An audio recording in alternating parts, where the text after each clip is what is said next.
I want to say thank you to Anay and Kong for inviting me and also for supporting me all throughout my journey through Miss Universe Philippines, and to Doc Happy also. I don't think possible tanan without something that help. So thank you so much.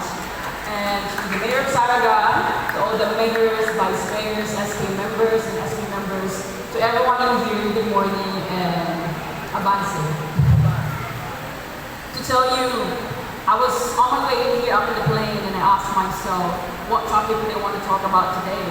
But since it's Pride Month and having Pride Month to everyone, I said let me focus on giving importance and visibility to my fellow community members, the LGBT community.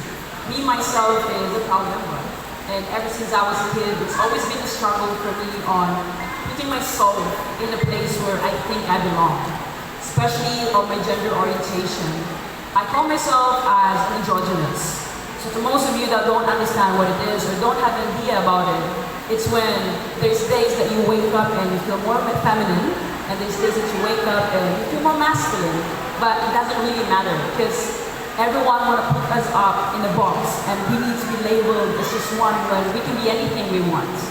And ever since I was a kid, it was in my mind that, the world wants us to whisper all the time. They want to silence us, they want us to whisper.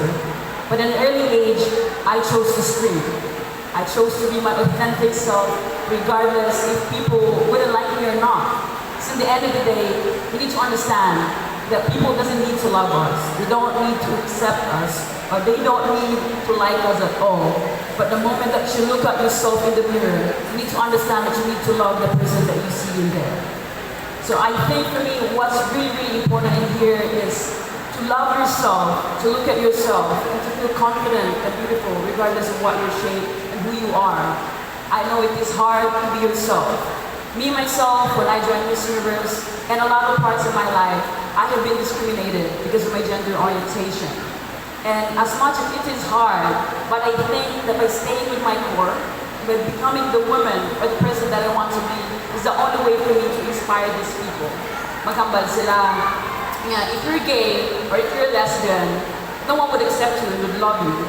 And I think Lola Basing is one of the examples for me where I think that regardless of your gender, your race, or your identity, love will conquer all. Si Lola Basing, I remember before, every Sunday, ginatukaw ako, alas 4 sa aga, magsimba. And I was a kid, so kisating ate kaulo, hindi na gusto magbuktaw. But then she'd always tell me na, masimba ikaw, and, regardless of who you are, that God will love you. Until right now, so una, she don't understand the type of person that I am. And then I told her that, Lola, I am bisexual. And I think that's when we realize that people actually don't hate us. Sometimes they just lack of understanding or knowledge about things. And Lola Basing is one of the examples na bisan ano ka katigulang, or bisan ano society tells you ka amo yun. If someone nakilala mo, they're different and you love them, that you'll try to understand and you'll try to accept them.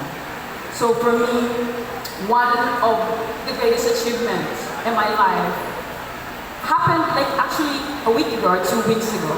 It wasn't when I won the medal, or it wasn't only when I won the medal when I competed for the nationals, or I joined Miss Universe Philippines and I represented Iloilo, but also when you saw that I had a shoot or a photo shoot for a magazine that is called Parsing. To some people, it was just another milestone of mine, but for me, it was such a big deal. Kasi dito, nakita mo nga, not only that you are visible, but people will accept you.